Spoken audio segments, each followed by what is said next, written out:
జ్యోతిషాస్త్రీత్యా ద్వాదశ రాశుల్లో 7వ రాశి అయినటువంటి తులారాశి మిత్రులారా, 2026 ఏప్రిల్ నెల మీకు శుభాశుభ ఫలితాలు ఎలా ఉన్నాయి?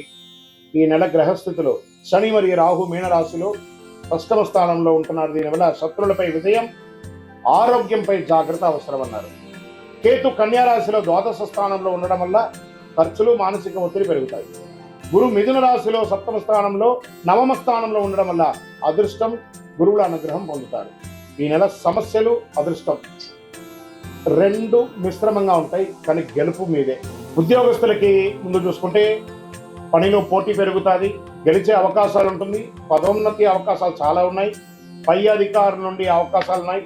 ఐటీ, సాఫ్ట్వేర్, సర్వీస్ రంగాల్లో ఉన్న వారికి మంచి పురోగతి ఉంటుంది. వ్యాపారస్తులకి మంచి మంచి అవకాశాలు వస్తున్నాయి, లాభాలు వస్తున్నాయి.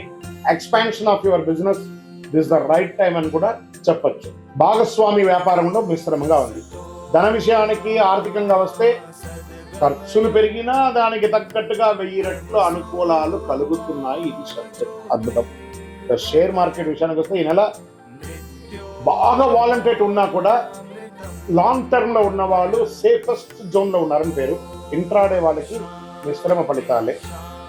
రియల్ ఎస్టేట్ విషయానికి వస్తే మధ్యస్థ ఫలితాలు, కొత్త పెట్టుబడులంతా ఆలోచించేది. ఇప్పుడు మార్కెట్ బాగాలేదు. కోర్టు విషయాలు వస్తే మీకు చాలా చాలా అనుకూలంగా వచ్చే అవకాశం ఉంది. పెండింగ్ కేసులని ముందుకు వస్తాయి. ఆలస్యమైన పత్రాలు జాగ్రత్తగా ఉంచుకొని అద్భుతంగా ఉంటుంది మీకు. ఇంకా కుటుంబంలో శాంతి ఉంటుంది. చిన్న చిన్న విభేదాలు రావచ్చు. దాంపత్య జీవితంలో సహనం అవసరం. విద్యార్థులకి మంచి సమయం. అదృష్ట పరీక్షించబడుతుంది. పోటీ పరీక్షల విజయం సాధిస్తారు. విదేశీ అవకాశాలు బలంగా ఉన్నాయి. వీసా ప్రయాణాల వల్ల జరిగే అవకాశాలు ఉన్నాయి. ఆన్లైన్లో కూడా మీరు ఏదైనా స్టక్ అయి ఉంటే అవన్నీ కూడా తొలగిపోయి అద్భుతమైనటువంటి అవకాశాలు ఉన్నాయి.